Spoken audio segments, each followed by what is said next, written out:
I'm Eva Oh, and this is the Teakink podcast. I've been a dominatrix since 2011, and I would like to spill the tea on my life. Thank you for listening.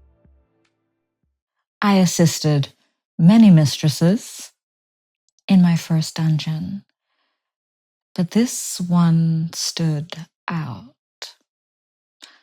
I had been working in the dungeon for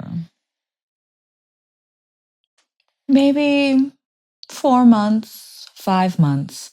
I was still considered very, very new. And I was still fumbling around doing basic sessions, but having a good time and earning just about enough. But we would have these mistresses who would come through every now and then to use the space that were not part of the staff, the 25 of us or so that were there on a regular basis.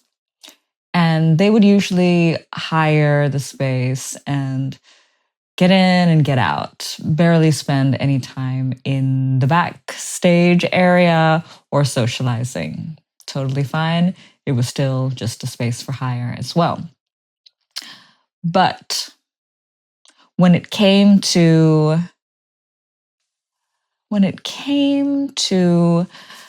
this particular one, it was this mistress who came from London. And I wish I remembered who it was. I don't think that I've seen them lately, but I am aware that it was somebody from London because all the mistresses who were on staff started getting really excited. And one that I respected quite a lot even said, I would love to see what a mistress from London gets up to, how they work.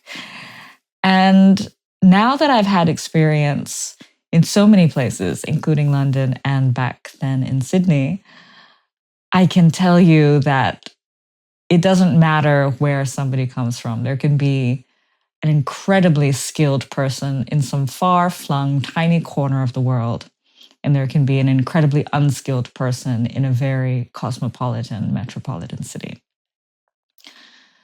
But this particular mistress was somewhat skilled.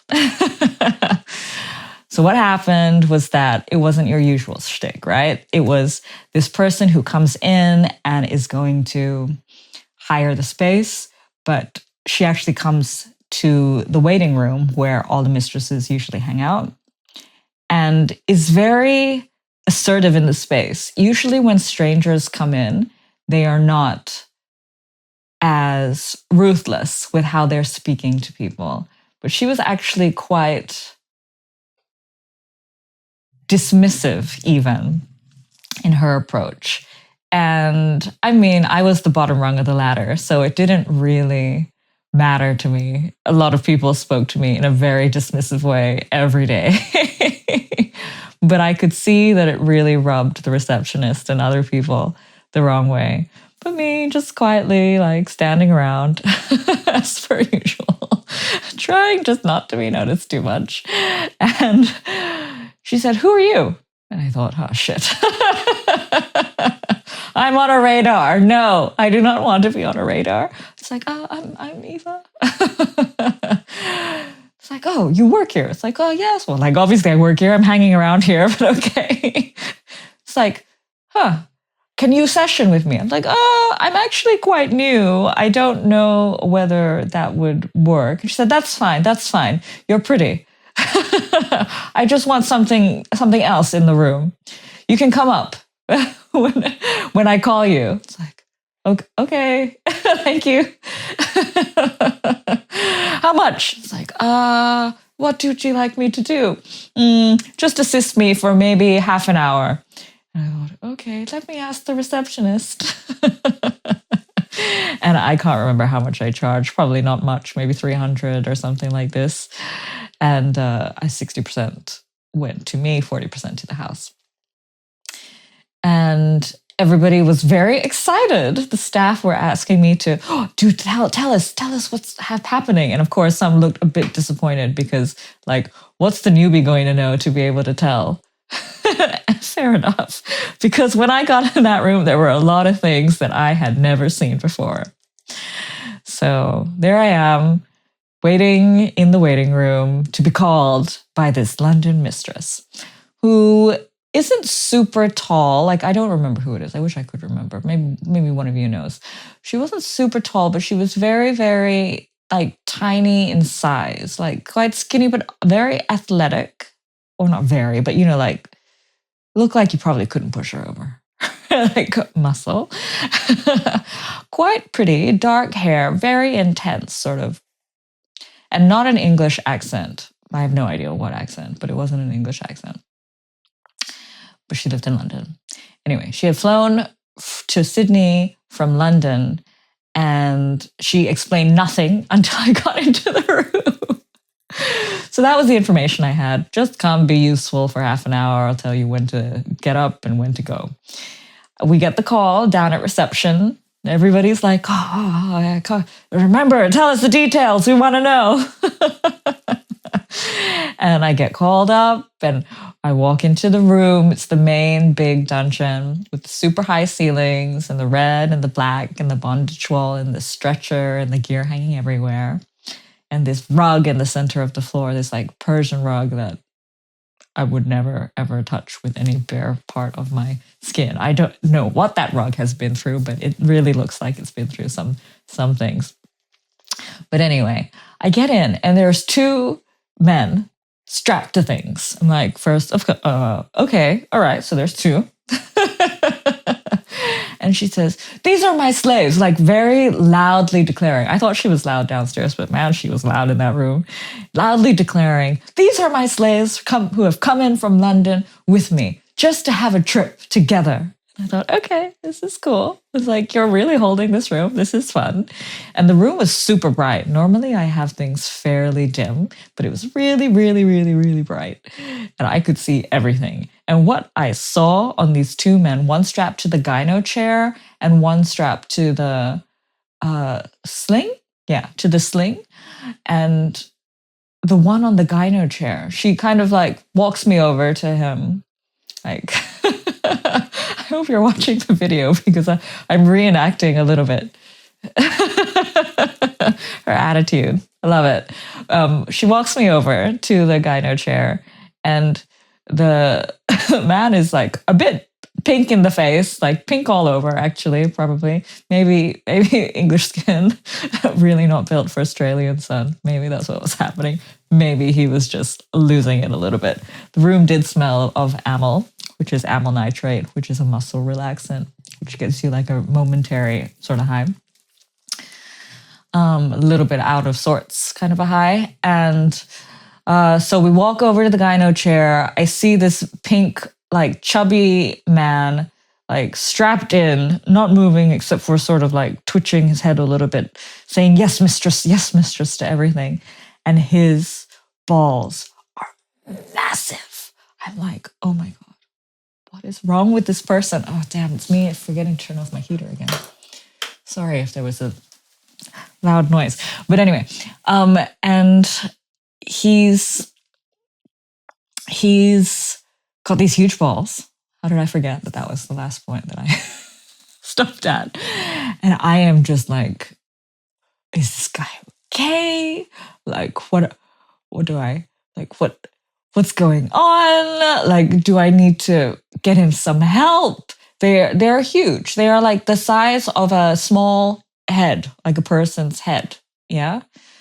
And I'm just like very confused as to what's happening. And there's stuff all over the floor, but I'm kind of a bit blown away because of the bright lights and the two people instead of the one, and that I thought, and the very large balls and this very pink round man strapped, just twitching, saying, yes, mistress, yes, mistress. And then she's like, this is my whoever, all the way from London, and he's good to have followed me. He's doing such a good job, isn't he? My stupid slave. you're just worthless, aren't you? Even if you go," or something like this. It was just like a lot of loud talking, and they were loving it. And then she walks me over to the dungeon, to the sling, and there's another one, and this one also has these huge balls. Like, it's just another head-size operation going on. I'm starting to think, okay, so maybe there's something here.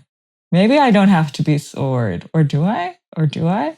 But again, overwhelmed by how many yes mistresses there are going on in the air, and how like super horny, like into it these two are on the other ends of the room. It's a pretty big room, and how she's just like rolling and how much she's enjoying it. It was actually a lot of fun, and it was over very quickly. I was mostly there just to be another set of eyes. I guess that now I've had a time to understand things a little bit more. Now I understand that they probably have some exhibitionistic thing, which is why they enjoy being in the room together, and they're kind of really feeding off of that. And then obviously having another set of eyes, me in the room, it was a big kicker for them. And also, probably the most important learning is now I understand the huge bald size of head thing was because it was saline. And so now I know that like you can make saline injections in just under the skin, and it can kind of expand the skin momentarily, and then the saline kind of gets absorbed into the body after some time. And now I've seen people do that to give breasts to people who don't have breasts, like little, fairly well-sized, okay ones, that there's some sort of mounds there. And now I also understand that you can do that with the balls. I haven't personally done this, but now that I have information, I understand there was nothing to be too panicked about in a situation where somebody understands what they're doing. And if I had maybe like looked to the ground where there was tons of stuff, I would probably have seen some traces of like some medical sort of equipment that maybe shouldn't have been on the ground, but it would have given me some clue. But yeah, that was quite a particular guest session where I really didn't do very much except turn up, walk around. Maybe I sort of pulled on some nipple clamps at some point on the one that was in the sling. But yeah, it was mostly the presence of me. And this is actually something that I have only learned recently. Still things to learn, like 13 years in, I don't know. But how valuable it is to have just your presence around, you know? Like when I first started, I was like, check things off a list, do all of these things, get all of these things done, weave them into a story, figure out how to change the light and the this and that. And yeah, for sure, all of these things really help. But also, I have to remember that a lot of the people who are coming to me are very much invested in the power dynamic, in the sheer fact of my existence. And so sometimes walking around, observing, just being, you know, letting them be near me is actually also a very valuable thing. And that maybe I don't need to be so check kind of a thing. Maybe. Yeah. But it was a wonderful barking sort of experience, I think. It's like the way that I remember it. I really wonder who it was. But any clues, please tell me. But it was a fun little guest session. And she's like, very good. Don't you think she's pretty? Aren't you grateful that she was here to see you fools wriggling around and blah, blah, blah, blah, blah, blah, blah, blah. And yes, mistress, yes, mistress. Yeah, pretty great, actually. A little moment in time. But half an hour goes by and I'm out. You may go now. It's like, okay, I'm out. And I go down and everybody's asking, what's happening? I'm like, there were two people in there. I didn't know there were two like clients in there. And then they were strapped to this chair and that dungeon. And then his balls are super huge. And they were just like saying, yes, mistress, all the time. And she was just barking orders. It was fairly straightforward. I wasn't in there for long enough. And and they're like, oh, okay, yes, okay. Yes, doesn't sound particularly exciting. All right, fine. And that kind of like settled them. And then I think that she left soon after, and she left a crazy mess. And she had paid to clean everything up, like for us to clean it up. As in like you could buy the service where you're hiring the space and you're clearing it, or you pay extra for cleaning, and she paid extra for cleaning. But everybody complained. I didn't complain. I made sure not to complain. It was not my place to complain at the bottom rung of the ladder. But yeah, there's an interesting thing that happened in the dungeon that maybe happens in workplaces or in places where people are gathered in general, but that I just don't know how to do, and actually makes me feel quite uncomfortable. But they will just find reason to create somebody else as the other and to bitch about them. The littlest things. But yeah, so the dungeon was an interesting space to understand workplace dynamics in a very unfiltered way. Because I guess before that point, I had only been in like corporate environments, like temporarily, or like traveling sort of market research, and or like talk about clashing of worlds, and or like touring with the circus or dancing. Yes, I did all those random things. And so like I didn't really get a sense of how people like to bitch, but yeah, again, I just kept myself to myself as much as I could. But yeah, that was maybe my first sort of, obviously, my very first time in session assisting somebody, which was on my first day in my first hours.